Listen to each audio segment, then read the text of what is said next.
كروكيت دجاج. اول شي حبلش بالبشاميل لانه بدي اياه يبرد. حطيت هون الزبده والزيت، حطيت لهم 4 معالق صغيره، حركهم مع بعض ليصيروا مثل العجينه، كوب ونص حليب.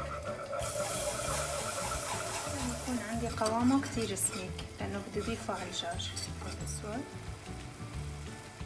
وبحرك.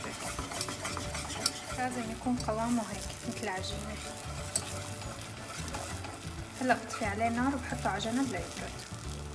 لتجهيز الدجاج انا هون سالقه دجاج صدور، هحطهم بالفرامه الكهرباء، هحط لها ملح، فلفل اسود،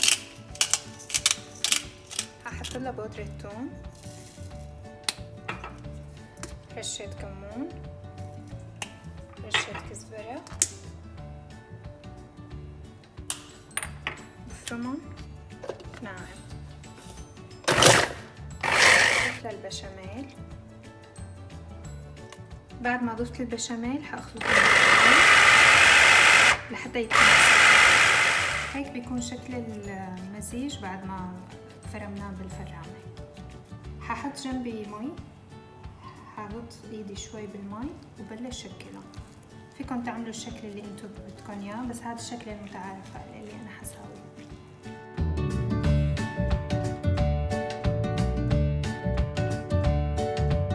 هلا بعد ما جهزتهم هيك ححطهم بالفريزر ربع ساعة مشان بعدين اقدر احطهم بالطحين والبيض والكعك. دقيقة طلعتهم من الفريزر وجهزت طحين، بيض حطيت له ملح وفلفل ومعلقة خل وكعك مطحون.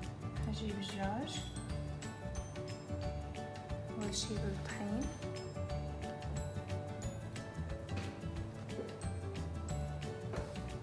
بتأكد انه ضغطت من كل الجهات. بعدين باخدها بحطها بالبيض كمان نفس الشي، بتأكد انه ضغطت من كل الجهات.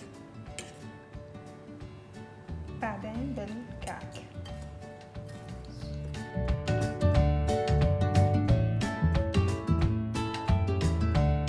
بعد ما خلصنا بدي ارجع احطهم كمان بالفريزر 15 دقيقة وبعدين بقليهم. بعد ما طلعناهم من الفريزر حنقليهم.